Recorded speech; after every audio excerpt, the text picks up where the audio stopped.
The Prince's Rainforest Project. Amazon Private Meeting, London, April 29th, 30th. Mauro Victor, St. James Palace. From Charles to Charles, Charles Darwin to the Prince Charles. Is there any parallel between both of the two Charles? Charles Darwin was born 200 years ago. At the age of 33, he visited Brazil. A pretty well-known Beagle's adventure. When, for the first time, Darwin entered the Brazilian Atlantic rainforest, his expressions were of astonishment, sublime devotion, the god of nature, or the Gaia goddess, as Lovelock's theory, Earth as a living organism. Let's embark on the short trip. Everybody aboard the Beagle, back to the past, back to the future.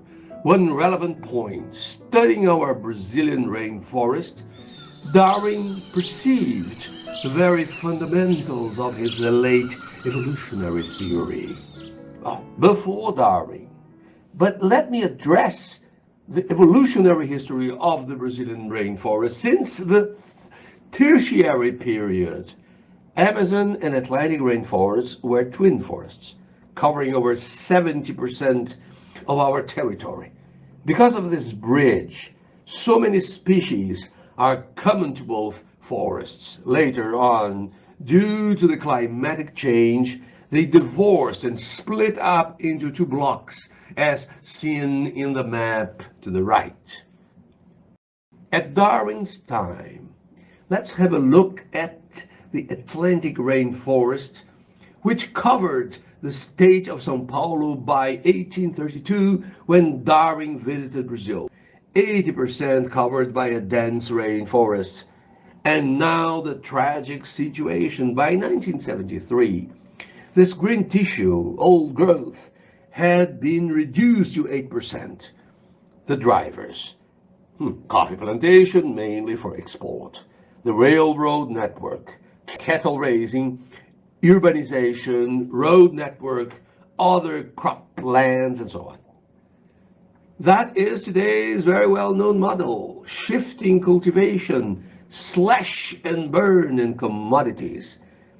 That is precisely the perverse model currently transferred to the Amazon. When we published this study 33 years ago, it was a big scandal. How could São Paulo, the richest state in our federation and as large as the UK, be so aggressive towards nature? This study is considered to be a milestone in our modern environmental history. According to our study, if the same model prevailed, the outlook for the year 2000 would be as shown in the map, only 3% of the original rainforest old growth. But the question is, was the warning given 33 years ago somewhat useful? Rather difficult to say, but it is advisable to quote Shakespeare. Fearing the worst frequently avoids it.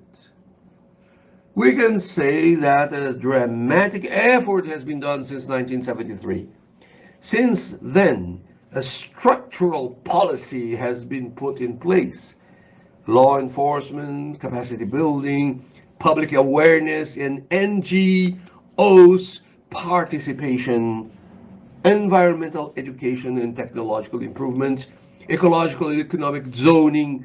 Fortunately, we did not reach the catastrophic scenario foreseen for 2000. It is vital to underline what history has proven. When survivability is at stake, Brazilians accept the challenge. If deeply motivated and with sufficient resources at their disposal, they are able to overcome any disaster. But a lot is yet to be done. In this context, the PRP is welcome. Now we will zoom into the Atlantic rainforest around the metropolitan region of São Paulo.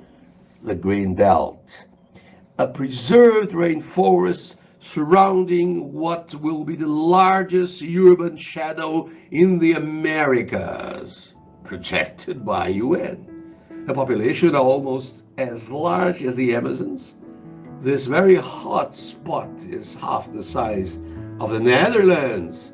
Numbers plotted in the map are eco-job training centers for needy youngsters, as shown later in the sequence. The Green Belt provides the city with many ecosystem services. It is sequestering 50% of the CO2 pumped out by human activities.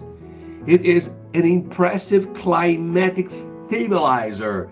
30 degrees downtown versus 20 in the heart of the Green Belt. It provides fresh water for millions of inhabitants. It improves the citizens' well-being.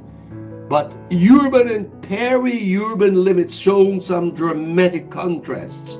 The wildlife is still vigorous. Many wild cats are still alive. Birds exceed in diversity the whole United Kingdom. On the other hand, human tragedy prevails in those hotspots.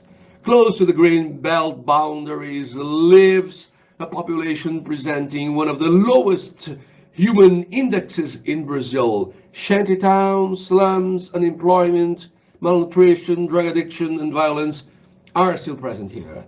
A social and environmental tension state that will turn into environmental conflict if not properly addressed.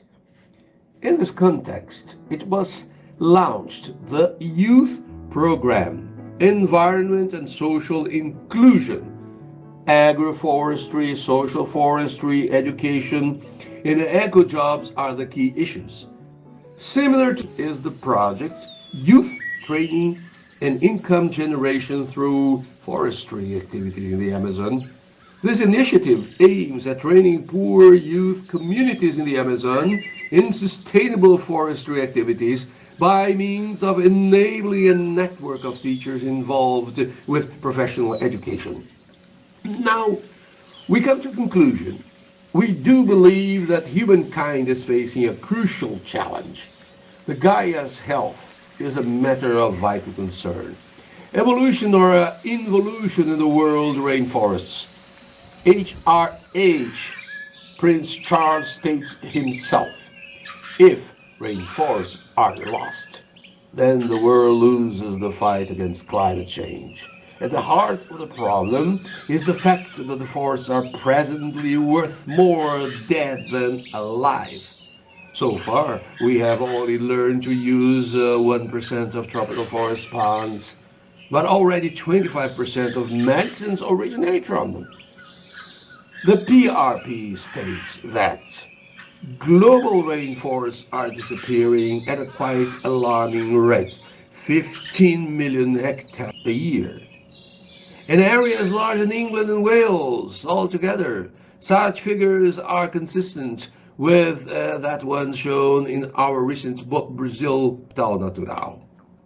Please have a look at the figures. If we fail at halting this deforestation trend, tropical forests will no longer survive by 2050.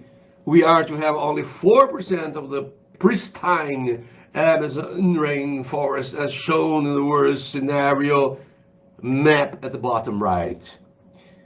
But now the approach towards rainforests changed sharply. Forestry is not about trees, it is about people. In the sense that global citizens are in debt with the Amazon inhabitants, 25 million people, out of which 43% are living under the poverty bottom line. Too much destruction for a few results. Whose profits? Some questions arise. Are market forces alone capable of halting deforestation? I doubt it. And I will tell you why I am skeptical of this. One of the pillars of the PRP says, establishing true economic values for the services provided by the rainforests. So the question that burns is how to put a price to these services. Let us quote two respected British scientists, Dr. James Lovestock, physicist and a former advisor to NASA. A reasonable estimate of the worth of the planetary refrigeration system, that is the whole of Amazonia, is about US 100 trillion.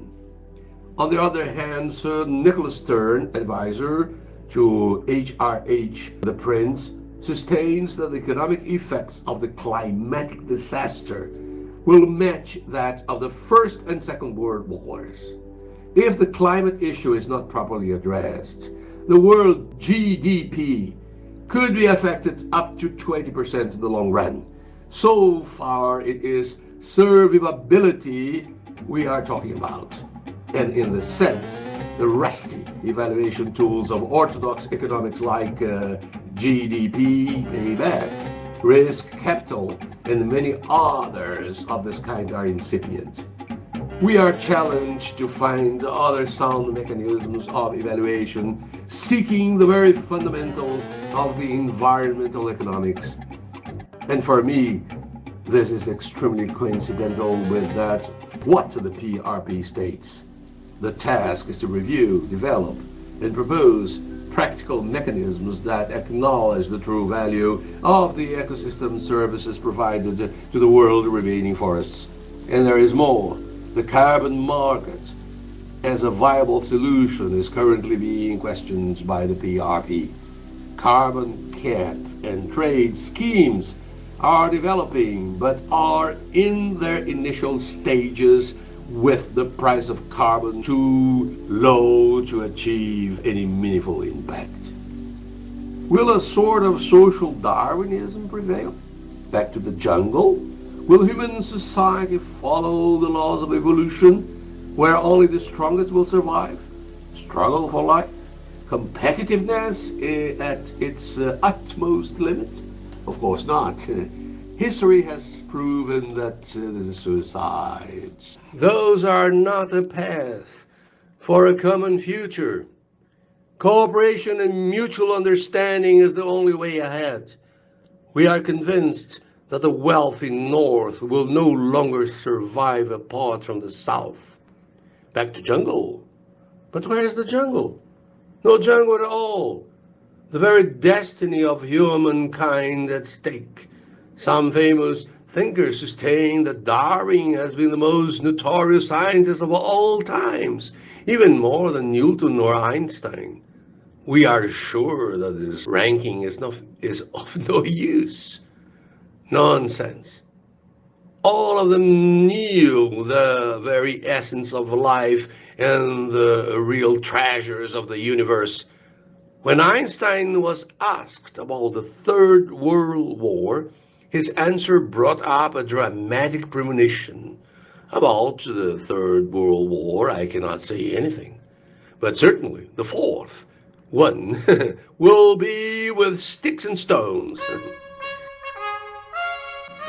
Darwin, the ape man, and what other parallel between the two Charles? Both of them ridiculed for their pioneering beliefs. The Darwin ape, caricatured by a London magazine of his time. Prince Charles, in his own words, I was ridiculed and abused for my ideas since 30 years ago. A warning to keep in mind if we are to change the status quo. The Beagle, after its 5 years circumnavigation, harbors in London and Portsmouth. Darwin's last remarks in his journals are, among the scenes which are deeply impressed on my mind, none exceed in sublimity the primeval forests like those of Brazil, where the powers of life are predominant, where death and decay prevail, temples filled with a varied production of the God of Nature, September 1836. A rhetoric and emotional appeal by Darwin, but no less rhetorical and emotional than the one by Prince Charles. I could not possibly face my grandchildren or yours unless I knew that I had grasped the opportunity to try to do something to ensure they have a reasonable future. I do believe that the PRP presents some crucial aspects deeply embedded in the great transition for another civilizatory path. Taking care of the forest caretakers, solidarity, tolerance, social inclusion, and multilateralism instead of unilateralism. In short, a symmetric world where the ethics of the biosphere is paramount. From Charles D to Charles HRH, two decisive moments in the history of humans. Both of them undertook the role of the rainforests for the survival of the planet. We are confident that this bridge is to be built. Wishful thinking. Only history will tell if we succeed in joining efforts towards a common cause. From the bottom of my earth, thank you so much for this opportunity.